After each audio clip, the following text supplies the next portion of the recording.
Hey there. So let me break this down for people why this has become something that I wanted to really address with folks.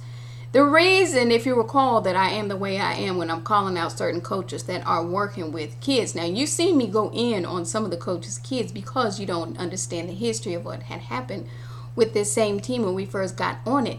A lot of little nitpicky BS going on where people were talking crazy. So there would be a few times when X would put on spikes and all that, and you had the little young coach who had the brother on the team that X was already faster than. They don't realize how that sounded to me, and I'm looking at them like, at the end of the day, just have them run. Shut up. All this yik, yik, yik, yik, yik, yik. One thing that I don't agree with, and this is the thing that I'm speaking of with the social media, you don't have to be an a-hole. That's not motivational to be a-hole. So when people are reading my blogs, I'm like, how could he talk about that man's daughter like that? Let me tell you something.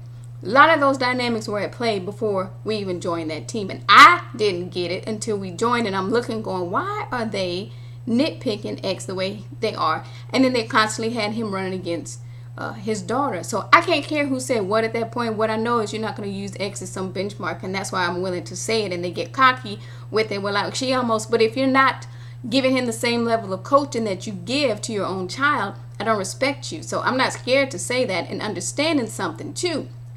Didn't just happen with X. I don't know if a lot of people realize, but it was right after, again, my father passed at the end of March. So understanding, I joined that team last summer, and I'm like, okay, the kids, I know they've already heard the rumors that I run and all this kind of stuff. Wasn't necessarily in the mood, but I still got up a couple of times and ran and let it be known in my blog and still followed through with it.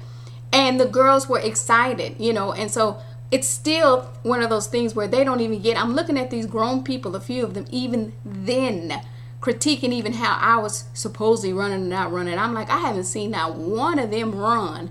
Why are you critiquing even me? I didn't see you running. So they don't get, I just started peeping that little ugliness that was already seeping through practice. Now, what they'll say is, oh, if he can't take people ish talking, then first of all, you can't take people ish talking because now you changed your name. So some of these same people cannot take what they were dishing. And so me, that's one of the things that I'm all about is like, guess what? I'm actually a very quiet, humble person. You'd never know that I could shoot like that or ball like that. And even so with the running, that wasn't some joke. That wasn't some rumor. And you have some of these cocky adults who, because they can't stop to think about how they're affecting the kids, that's what this was all about. So I don't mind people sitting down watching when they're like, no, she was for real shooting and all that. All that was a motivational thing. That first summer that I put him in summer track to begin with AAU was always kind of being one of those parents. And that's the one thing I can say about that one guy. That coach was basically telling parents, I need to get up and do something. I took it a step further because the planks and all that stuff that you guys heard about me as a parent, very true. Now, you'll have some parents turn that into, oh, she's vicariously trying to. I've heard all that stuff. Even one of the guys that I dated, he had, I don't know, his thinking was just weird on some stuff. So I learned, that's why I just tuned half of the stuff he said out. So understanding, you would never suspect, it's a beautiful thing about how I raised my sons, because you would never expect that they had that level of skill set. Even with the boot camp thing, you would not expect that out of my oldest, how he performed there. You would not expect X to get on a track and be able to perform like that.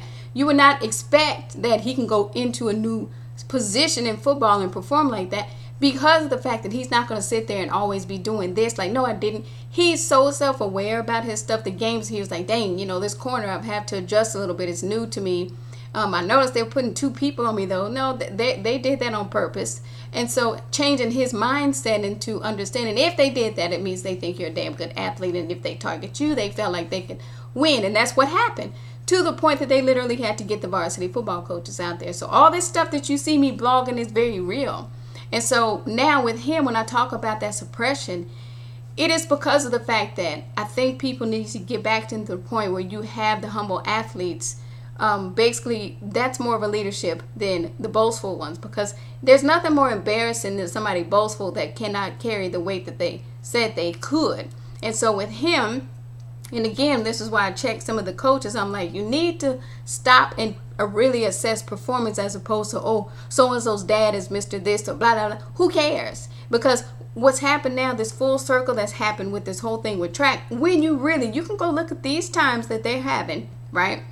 And you can go benchmark those with Houston, Dallas. It's embarrassing. I don't care what they say. They'll have a few little athletes, but you'll notice it's because they literally will take your child sometime and suppress your child to have their child boosted.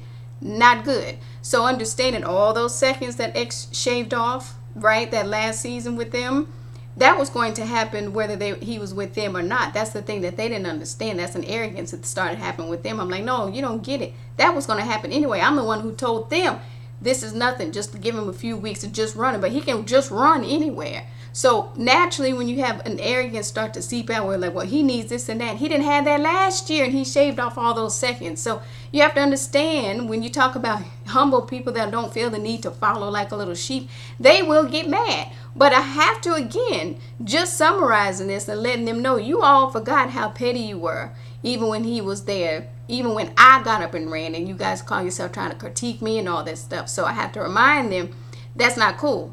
And a lot of the parents that are just joining that team this year, they didn't know all the dynamics because they weren't there. You'll get different renditions of the story, but now you got the real story here. And we came back on good, quote unquote, faith. All right, fine.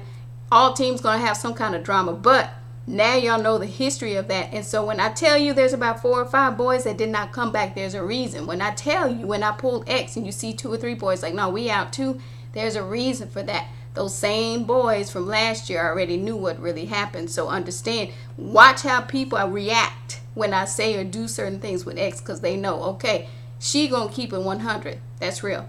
Take care.